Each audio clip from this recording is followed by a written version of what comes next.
Les pieds dans le plat. Cyril Hanouna. Alors, on va parler d'un film, d'une musique que vous n'avez pas composée, Vladimir, mais que tous les Français connaissent, des générations l'ont entendu écouter.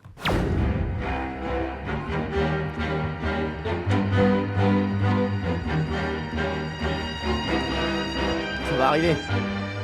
Non, alors c'est pas le thème le plus connu de cette musique, c'est la musique du film Le Vieux Fusil. Ah oui. Voilà, vous Oui, vous mais en souvenez. vous avez demandé à la régie. Faut jamais leur demander. On va essayer de retrouver le thème principal. C'est pas, là, c'était pas le vieux fusil. C'est le. Non, c'est la musique. Oui, c'est le vieux calife. Ta ta ta ta ta ta ta ta. On espère qu'ils vont Elle, retrouver. elle est connue, cette On espère qu'ils vont musique. vite retrouver. On espère. Tu es Alors, compositeur toi aussi, dis Non, donc. mais ce film que vous connaissez, hein, Philippe Noiret, Romy Schneider, 3 Césars, et qui est l'œuvre de François de Roubaix, qui est un compositeur célèbre. Mais alors, c'était quelqu'un d'une polyvalence extraordinaire, puisqu'il couvrait un répertoire tellement large qu'il a aussi composé ça. Non.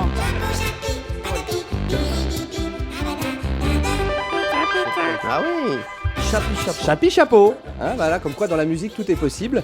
Vous, Vladimir, vous avez composé des musiques qui sonnent pas du tout comme du Cosma, ou vous êtes aventuré dans des thèmes qui... Je crois pas. Je crois Non. que tout ce que j'ai fait ressemble à du Cosma. à du Cosma. C'est ce qu'on me dit. Ouais, les Ouais. gens me disent, il y a quelque chose, on vous reconnaît, tout ça. Je sais pas quel est le lien entre le Rabbi Jacob et Diva ou La Chèvre, mais les gens me disent ça. Donc, Vous avez voilà. déjà fait une musique de dessin animé?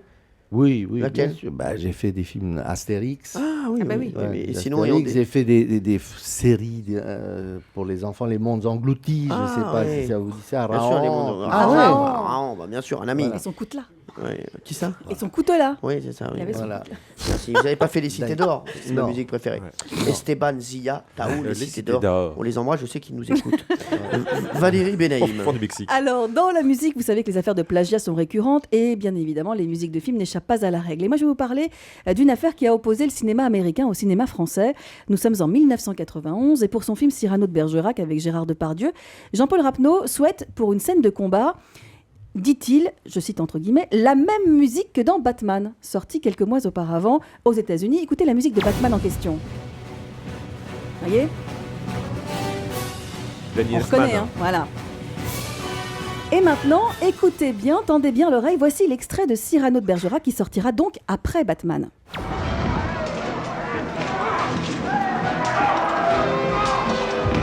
C'est la même chose, sauf qu'il y a des gens qui hurlent. Voilà, exactement. Et c'est une ressemblance qui n'a pas échappé au compositeur américain Danny Elfman, justement, qui a décidé d'attaquer Jean-Claude Petit en justice, un procès qu'il va perdre, pendant que Jean-Claude Petit, lui, va remporter la victoire de la meilleure musique originale. Et Jean-Claude Petit dit, lui, que sa musique, c'est pas une musique d'Elfman, c'est une musique à la manière de... Ah, c'est ça. Toujours à la manière d'eux, en rajoutant qu'Elfman lui-même s'était inspiré du thème de Voyage au centre de la Terre pour créer sa musique. Donc de quoi se poser la question, évidemment, de où est la frontière entre l'inspiration et le plagiat. Alors, Vladimir, vous en pensez quoi de ça? Vous le saviez, cette info? Vous la connaissiez? Non, je ne connaissais pas cette Ah, info, déjà, c'est mais... donc, bravo Valérie. Mais voilà. On a déjà cherché à copier ou Oui. s'inspirer de vos musiques. Oui, la notion de plagiat intervient quand il y a la volonté de plagiat, pas quand il y a une rencontre fortuite. C'est-à-dire, il faut Oui, mais démontrer comment on sait que le compositeur a voulu démarquer et a voulu faire ça. Bon, maintenant, dans le cas présent, les musiques me semblent sans un grand intérêt d'originalité. C'est-à-dire Oui, que c'est vrai. c'est des musiques fonctionnelles, de bagarre, de tout ça, on en fait depuis la nuit des temps. Si on peut trouver mieux que ça devient quelque chose d'original. Ouais, Ouais. dans les musiques de Morricone ou autre chose, vous avez des choses qui sont...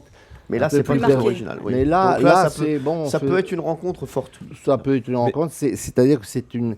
Pour moi, c'est une absence vraiment de recherche, D'empreinte. C'est ça. d'empreinte. Excusez-moi, mais avec votre talent, comment se fait-il que vous n'ayez pas collaboré avec le cinéma américain?